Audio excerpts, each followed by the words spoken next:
En ce moment, l'électrification est à la mode. Ça marche pour les vélos, par exemple, regardez ce modèle-là, je peux pédaler jusqu'à 25 km/h sans transpirer, et ça c'est quand même drôlement bien. Mais l'électrification, c'est pas seulement pour les vélos. Et oui, l'électrification, ça marche aussi pour les voitures. Du coup, Peugeot lance aujourd'hui la 508 hybride rechargeable. Le principe est simple, faire un maximum de trajets du quotidien en mode électrique pour économiser le carburant et le CO2, et en même temps avoir une voiture capable de parcourir de longues distances en mode hybride. Alors est-ce que c'est le meilleur des deux mondes? Eh bien c'est ce qu'on va voir aujourd'hui dans cet essai en Catalogne et sous la pluie. En 2020, les constructeurs vont multiplier les lancements de modèles électrifiés afin de satisfaire les exigences environnementales de Bruxelles. Chez Peugeot, l'offensive est constituée des i208 et i2008, 100% électriques, et d'une gamme d'hybrides rechargeables composée du SUV 3008 hybride 4 et des 508 et 508 SW hybrides. L'offre de break hybride rechargeable est pour le moins réduite à l'heure actuelle, puisqu'elle se résumait jusqu'à présent à la Volkswagen Passat SW GTE. Mais la Peugeot 508 SW est sans aucun doute plus séduisante sur le plan du style. Elle ne se différencie d'ailleurs guère des modèles à motorisation conventionnelle, si ce n'est par la présence d'une trappe supplémentaire sur l'aile arrière gauche donnant accès à la prise de recharge, ainsi que par des logos hybrides apposés sur sa carrosserie. Mais vous allez me dire, avec un véhicule électrifié comme ça, le coffre il doit être rempli de batterie?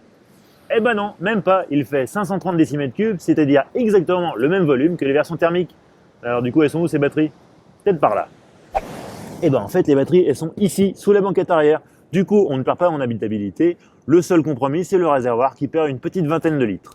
Pour la recharge, comptez jusqu'à 6h30 sur une prise domestique classique, mais sur une wallbox 7 kW comme celle-ci, c'est seulement 1h30, à condition bien sûr d'avoir opté pour le chargeur haute puissance, facturé 300 €. Dans l'habitacle, on retrouve la planche de bord moderne des 508, sa présentation originale et sa finition plutôt soignée.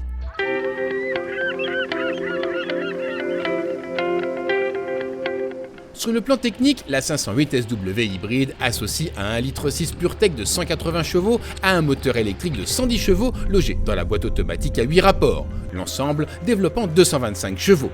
Selon le constructeur, la batterie d'une capacité brute de 11,6 kWh autorise une autonomie pouvant atteindre 44 km en mode 100% électrique. En tout cas, ça, c'est la théorie. En pratique, je pense que vous aurez du mal à faire plus de 30 km. En tout cas, moi, sur cet essai, j'ai fait un peu plus de 25 en roulant tranquillement aux limitations de vitesse.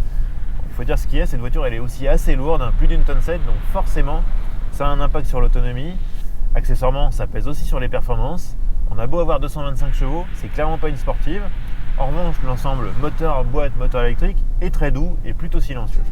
Les 315 kg supplémentaires liés au système hybride font qu'au final, cette version électrifiée de 225 chevaux offre des accélérations comparables à la version thermique pure de 180 chevaux. Heureusement, la Peugeot se rattrape dans d'autres domaines. À ça, côté châssis, on retrouve vraiment la patte du lion. C'est vraiment une vraie Peugeot. C'est simple, le surplus de poids qui est causé par les batteries et l'électrification, au volant, il est insensible. La voiture est toujours aussi agile avec un train avant hyper incisif, une direction très précise. Un comportement routier remarquable. Et ce qui est encore plus fascinant, c'est la qualité de l'amortissement. On a vraiment un confort de tous les instants, sans aucun compromis sur la tenue de route. C'est vraiment une réussite, on est au top de la catégorie. Vous l'aurez compris, cette 508 ne bouleversera pas la catégorie des hybrides rechargeables, mais elle y apporte du style, d'indéniables qualités routières et des aspects pratiques préservés. Reste que l'on aurait apprécié un rayon d'action supérieur en mode électrique ainsi qu'une plus grande nervosité.